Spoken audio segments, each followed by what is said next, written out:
Tingnan nyo mga buhaya.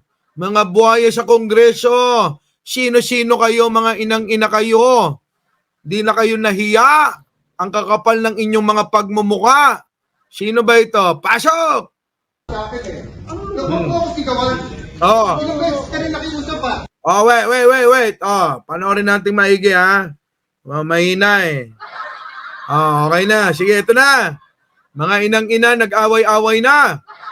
Ilang beses ka nakiusap sa akin eh. Huwag mo ako sigawan.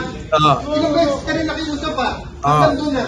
Nag-upload ka pa eh. Anong gusto mo? Anong gusto mo? Ano gusto mo? Takinay, sindak ka na sindak dito eh. Bakit? Sisigawan mo ako ng pakialam mo. Wala akong pakialam sa pumoto yun eh. Sinabi mo yun, just Interest mo lang iniisip mo eh. May papa-50, ano mo kami? Sabi ko sa'yo, sabi ko pare, baka pwede makiusap. This is too important.